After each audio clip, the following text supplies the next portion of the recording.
बिस्मिल्लाहिर्रहमानिर्रहीम। अस्सलाम वालेकुम नाजरीन, वेलकम टू माय चैनल। नाजरीन, आज मैं आपके साथ बहुत अमेजिंग टिप्स शेयर करने जा रही हूँ। ऐसे टिप्स आपके साथ किसी ने भी शेयर नहीं किए होंगे। इन टिप्स से आपको बहुत ज्यादा फायदा होने वाला है, किचन के कामों में भी और घर के कामों में भी। इन टिप्स पर आपके पैसे भी नहीं लगेंगे और आपका घंटों का काम मिनटों में हो जाएगा। बस आप सबसे रिक्वेस्ट है कि वीडियो को एंड तक लाजमी देखें और इन टिप्स से फायदा उठाएं। तो चलें शुरू करते हैं अपनी पहली टिप बिना टाइम जाया किए।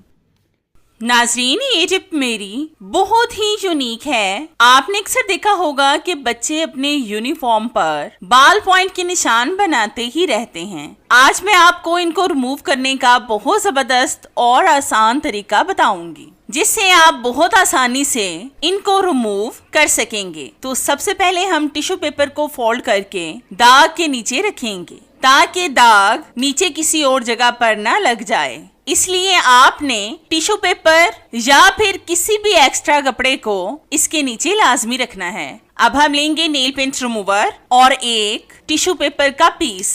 नेल पेंट रिमूवर को हम टिश्यू पेपर पर लगाएंगे और फिर इससे दाग को साफ करेंगे। मैं टिश्यू पेपर का इस्तेमाल कर रही हूँ। अगर आपके पास रुई का टुकड़ा है तो आप उसका भी इस्तेमाल कर सकते हैं। इसी तरह से आपने बार बार टिश्यू पेपर पर नेल पेंट रिमूवर लगाकर रब करना है, जब तक कि बाल पॉइंट का दाग साफ ना हो जाए। मतलब ये कि अगर एक दफा दाग साफ ना हो तो 2 या फिर 3 बार साफ कर लें। आपको सर्फ से धोने की भी जरूरत नहीं पड़ेगी। तो ये देखें, हमने दाग को साफ कर लिया है। हमने दाग को कम पैसों और कम वक्त में साफ किया है। नेल पेंट रिमूवर तो हम सबके घर में मौजूद होता है। आप भी इस तरीके से दाग को साफ करके देखें, आपको इसका रिजल्ट इंशाल्लाह 100% मिलेगा। आपने अक्सर देखा होगा जो टाइल्स के जॉइंट्स होते हैं उनमें बहुत ज्यादा मैल कुचैल जम जाती है, खास तौर पर किचन की टाइल्स में, क्योंकि वहां पर हम खाना वगैरह बनाते हैं, जिसके छींटे उड़कर भी टाइल्स के जॉइंट्स में फंस जाते हैं, जो फिर साफ भी नहीं होते।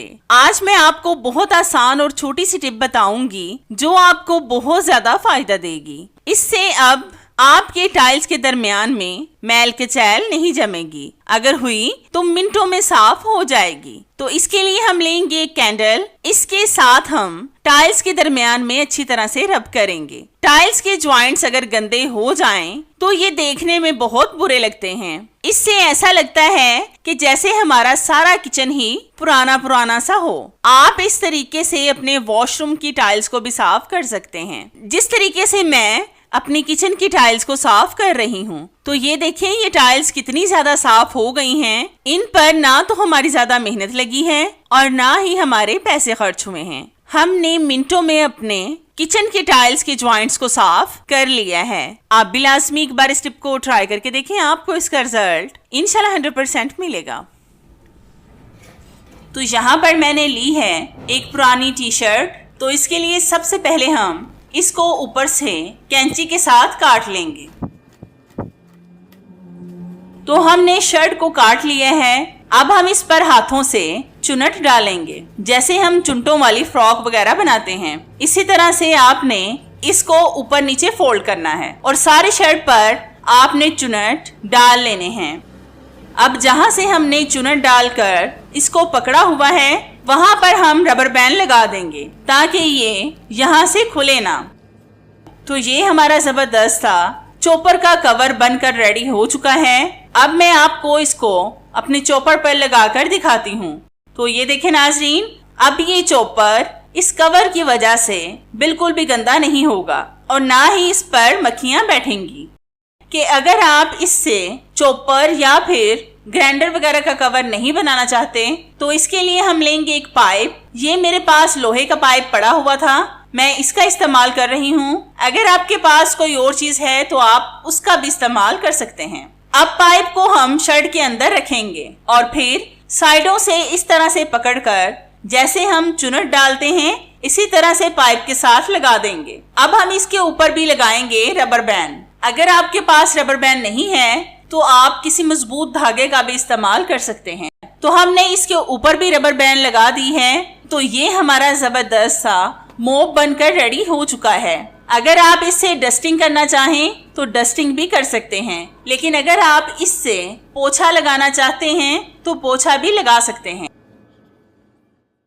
नाजरीन, ये टिप मेरी बहुत ही अमेजिंग और यूनिक है। आपने अक्सर नोट किया होगा कि रोटी वाले रुमाल या फिर हमारे कपड़े अक्सर बहुत ज्यादा गंदे गंदे से हो जाते हैं। इन पर दाग धब्बे ऐसे पड़ते हैं कि साफ होने का नाम ही नहीं लेते। आज मैं आपको रोटी के रुमाल साफ करके दिखाऊंगी। आप इस तरीके से अपने कपड़े भी साफ कर सकेंगे। तो सबसे पहले हम लेंगे एक बड़े से बर्तन में गरम पानी। इसमें हम डालेंगे 2 टेबलस्पून सरफ। ये आप कोई सा भी ले सकते हैं जो आपके घर में मौजूद हो। फिर हम इसमें डालेंगे 2 एक्सपायर्ड टैबलेट। ये आप एक्सपायर भी यूज कर सकते हैं और दूसरी भी। अब हम इनको अच्छी तरह से मिक्स करेंगे कि टैबलेट अच्छी तरह से पानी में हल हो जाएं। एक्सपायर्ड मेडिसिन हमारे घर में अक्सर पड़ी रहती हैं। ये दाग धब्बे खत्म करने के लिए बहुत बेस्ट हैं। अब हम इस पानी में अपने रोटी रखने के रुमाल डालेंगे और 10 मिनट के लिए इसमें डिप कर देंगे। तो 10 मिनट के बाद हम आपसे मिलते हैं। हमारे 10 मिनट हो चुके हैं। ये देखिए नाजरीन, पानी खुद से कितना ज्यादा गंदा हो गया है। हमें ना तो इन रुमाल्स को रगड़ना पड़ा और ना ही रब करना पड़ा। इस तरीके से हमारे रोटी रखने के रुमाल से सारा ऑयल खुद से ही साफ हो गया। अगर आपके रुमाल साफ ना हो तो आप हाथों से थोड़ा सा रब करके इनको धोकर खुश्क करने के लिए डाल दें। इस मेडिसिन से रोटी के रुमाल बहुत अच्छे साफ होते हैं और खास बात ये है कि इस पर आपको मेहनत भी नहीं करना पड़ेगी। आप भी लाजमी एक बार इस टिप को ट्राई करके देखें, आपको इसका रिजल्ट इंशाल्लाह 100% मिलेगा। नाजरीन, ये टिप मेरी आपके लिए बहुत फायदेमंद है। आपने अक्सर देखा होगा कि जब हम आलू को बॉईल करके रखते हैं तो उनका छिलका उतारने में हमारा बहुत सा वक्त जाया हो जाता है। आज मैं आपको आसान सी टिप बताऊंगी जिससे आपका वक्त बिल्कुल भी जाया नहीं होगा। तो इसके लिए आपने लेनी है एक इस तरह की बड़ी जाली। इसको आपने एक बॉल के ऊपर रखना है और फिर इस जाली में आलू को रखकर हाथ से दबाएं। आप देखेंगे कि आलू बॉल में चला जाएगा और इसका छिलका ऊपर जाली में ही रह जाएगा। अगर आपके पास ये जाली नहीं है तो आप बड़ी स्ट्रेनर का भी इस्तेमाल कर सकते हैं। इस तरह से एक तो आलू बहुत अच्छे मैश होंगे और दूसरा कम वक्त में आलूओं का छिलका भी उतर जाएगा। इस तरह से आप कम वक्त में आलूओं का छिलका उतार कर इसको मैश भी कर सकते हैं। आप भी लाजमी एक बार इस टिप को ट्राई करके देखें, आपको इसका रिजल्ट इंशाल्लाह 100% मिलेगा।